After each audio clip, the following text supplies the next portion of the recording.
Middle east, यह शब्द जबान पर आसानी से आ जाता है। हम इसे news bulletin, text book, airport announcement में सुनते हैं। लेकिन एक सेकंड रुकिए, middle of what and east of where? कहां के पूर्व और कहां के मध्य की बात कर रहे हैं हम? इसका जवाब हमें उस समय में ले जाता है जब दुनिया का नक्शा सिर्फ स्याही से नहीं बल्कि ताकत से बनाया जाता था। आज के सेशन में हम इसी मिडिल ईस्ट के बारे में चर्चा करेंगे कि आखिर यह शब्द कहां से चर्चा में आया, पहली बार इसका इस्तेमाल कब किया गया और किस क्षेत्र को मिडिल ईस्ट कहा जाता है। क्योंकि ईरान, इजराइल और अमेरिका के बीच युद्ध चल रहा है, इसमें मिडिल ईस्ट काफी चर्चा में आ गया है। आगे बढ़ते हैं। आगे बढ़ने से पहले आपके लिए एक महत्वपूर्ण सूचना है। अगर आप घर बैठे यूपीएससी की प्रिपरेशन करना चाहते हैं आसान तरीके से ऑनलाइन माध्यम में, तो दृष्टि आईएएस लेकर आया है एक बहुत ही शानदार कोर्स जिसका नाम है studio GS foundation live online course. इस कोर्स की सबसे खास बात है कि इसमें यूपीएससी के लिए जरूरी जनरल स्टडीज के सारे विषय, 2 साल की करंट अफेयर की क्लासेस का एक्सेस, दृष्टि की magazine, printed booklets, best faculty, ये सब कुछ मिल रहा है बहुत ही कम कीमत में, जिसकी पहली किस्त है मात्र 24,999 रुपए और दूसरी किस्त है 15,000 रुपए। ध्यान रखिएगा, ये ऑफर भी सीमित समय के लिए है। इससे पहले भी एक ऑफर था, वो भी सीमित समय के लिए था, यानी एडमिशन शुरू हो चुके हैं।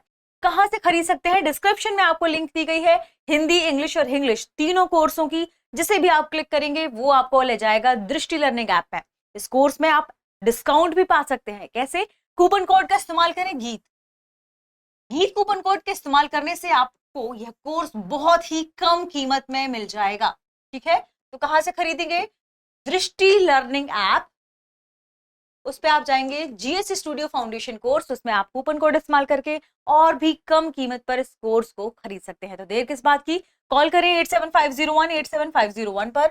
हमारी टीम आपको ये कोर्स और इस कोर्स के बारे में पूरी जानकारी जरूर देगी।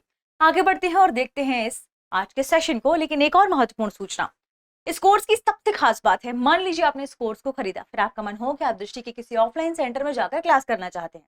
आप दृष्टि के किसी भी ऑफलाइन सेंटर में जाकर क्लास करेंगे, वहां की फीस में आपकी ये पूरी फीस एडजस्ट हो जाएगी। इसका मतलब आपको ये कोर्स मिल रहा है बिल्कुल फ्री। मौके का फायदा उठाइए। आगे बढ़ते हैं और खबर की ओर जाते हैं जो कि संबंधित है मिडिल ईस्ट से। मिडिल ईस्ट तथाकथित नियर ईस्ट और फॉर ईस्ट के बीच था। नियर का अर्थ है बाल्कन और ऑटोमन इलाके, और फॉर का मतलब है चीन और जापान वाला इलाका, और सब कुछ लंदन से मापा जाता था। आप इसे इस मैप से समझ सकते हैं। ये जो मैप है, इसमें अगर हम बात करें यूरोप की, ठीक है, और यूरोप में हम बात करें लंदन की, तो लंदन के सबसे नियरेस्ट वाले इलाके को कहा गया नियर ईस्ट, जिसमें क्या शामिल था? बाल्कन और ऑटोमन इलाके। फॉर ईस्ट क्या है? ये वाला हिस्सा है जो भारत के आसपास, भारत, जापान और चीन वाला हिस्सा, इसे कहा गया फॉर ईस्ट। तो नियर ईस्ट और फॉर ईस्ट के बीच वाले हिस्से को कहा गया क्या? Middle east. और ये शब्द यहीं से निकलकर सामने आया है। तो मिडिल ईस्ट नाम क्यों पड़ा, मिडिल ईस्ट का मैप क्या है, और इस शब्द को पहली बार का प्रयोग में लाया गया था, आज के सेशन में हम यही जानेंगे। मिडिल ऑफ व्हाट या ईस्ट ऑफ वेयर, कहां का पूर्व, और यह मध्य, कहां का मध्य। ठीक है, जब हम मिडिल ईस्ट शब्द सुनते हैं तो लगता है कि यह कोई सामान्य भौगोलिक नाम है, लेकिन असल में यह औपनिवेशिक दौर का शब्द है।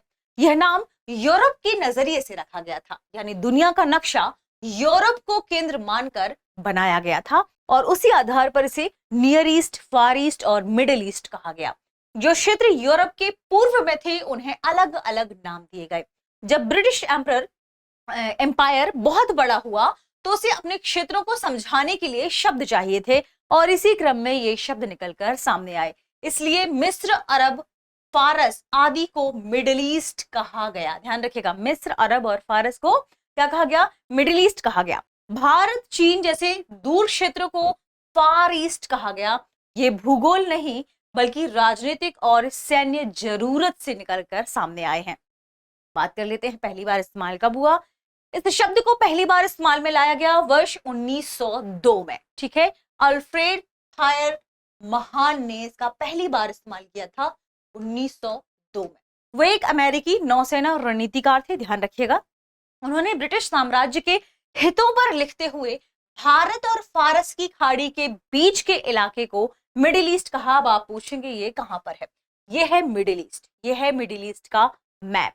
तो भारत जब हम बात करते हैं भारत की वर्ल्ड मैप में, इस तरफ नीचे वाले हिस्से में आगे जाएगा भारत, और हमने बात की किसकी, खाड़ी की।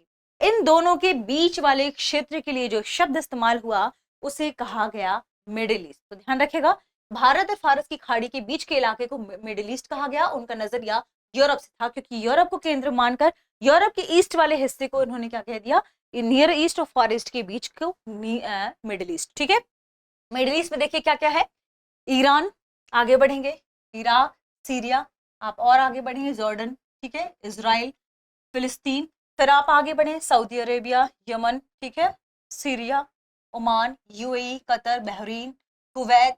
ये हिस्सा जो है इसे मिडिल ईस्ट कहा गया। पर्सियन गल्फ इसके हिस्से में आता है, गल्फ ऑफ ओमान इस क्षेत्र में आता है। कई ऐसे रीजन है, देखिए रेड सी वाले, ये जो मिडिल ईस्ट के चारों तरफ कनेक्टेड माने जाते हैं। अब बात कर लेते हैं मिडिल ईस्ट के कुछ और अन्य हिस्सों की। इसे विशेष रूप से ब्रिटिश साम्राज्य के भू राजनीतिक हितों को परिभाषित करने के लिए उपयोग किया गया। अब ये नियर ईस्ट, मिडिल ईस्ट और फार ईस्ट क्या है? यूरोप के हिसाब से दुनिया को 3 हिस्सों में बांटा गया। पहला है नियर ईस्ट, यूरोप के पास के इलाके जैसे बाल्कन, ऑटोमन साम्राज्य, ये नियर ईस्ट है। मिडिल ईस्ट यानी इसके बाद वाले आने वाले क्षेत्र जैसे मिस्र, अरब क्षेत्र, फारस, ये मिडिल ईस्ट है। और फार ईस्ट क्या है? फार ईस्ट यानी बहुत दूर का पूर्वी क्षेत्र जो चीन, जापान, भारत वाला हिस्सा है, इसे फार ईस्ट कहा गया। ये ध्यान रखेगा, यानी पूरी दूरी को लंदन से मापा गया, लंदन को केंद्र में रखकर मापा गया, यूरोप को केंद्र में रखकर मापा गया। वर्ल्ड वॉर फर्स्ट के बाद यह नाम और ज्यादा फैला, ठीक है। और देखिए कई सारी ऐसी सीमाएं हैं जिन्हें आज भी तय नहीं किया गया, स्पष्ट रूप से नहीं कहा जाता कि यही क्षेत्र मिडिल ईस्ट है। अभी भी सीमाएं तय नहीं है, लेकिन कुछ क्षेत्रों को मिडिल ईस्ट में रखा गया है।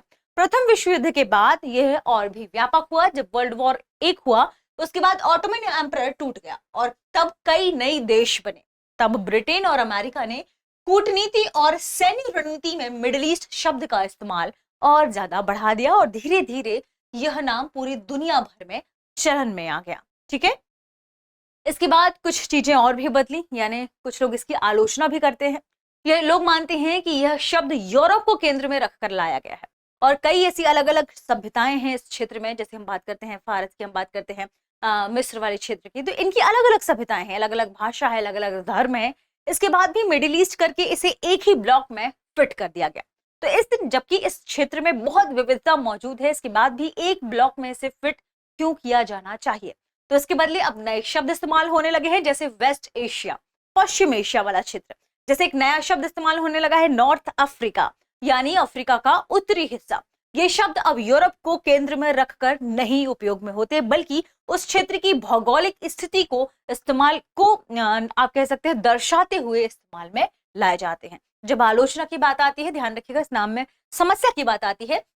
कई विद्वान कहते हैं कि यह नाम सही नहीं है क्योंकि इसमें यह यूरोप केंद्रित है, यूरोसेंट्रिक है, बहुत अलग अलग संस्कृतियां हैं। इसके बाद भी इसे एक ही ब्लॉक में फिट कर दिया गया है, इसकी स्पष्ट सीमा नहीं है।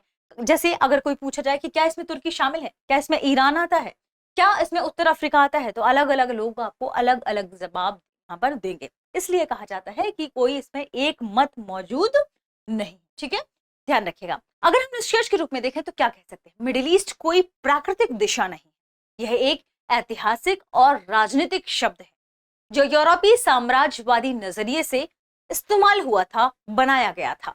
यानी मिडिल ईस्ट तभी बनता है जब आप यूरोप से दुनिया को देखते हैं। तो अब मिडिल ईस्ट को अन्य नामों से जाना जाता है, जैसे वेस्ट एशिया या नॉर्थ अफ्रीका। इसके संदर्भ में आपकी क्या मान्यता है, इसके बारे में जरूर बताइएगा। पढ़ते हैं आगे और देखते हैं हमारे प्रश्न को। अगर आपको ये सेशन पसंद आया हो तो चैनल को सब्सक्राइब कर लें।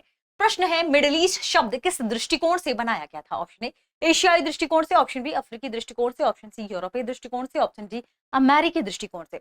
इस प्रश्न का सही जवाब कमेंट सेक्शन में देना ना भूलें। मिलते हैं अगले वीडियो में, शुक्रिया। अब एग्जाम की तैयारी को और बेहतर करने के लिए हमारे चैनल को लाइक, शेयर और सब्सक्राइब करना ना भूलें।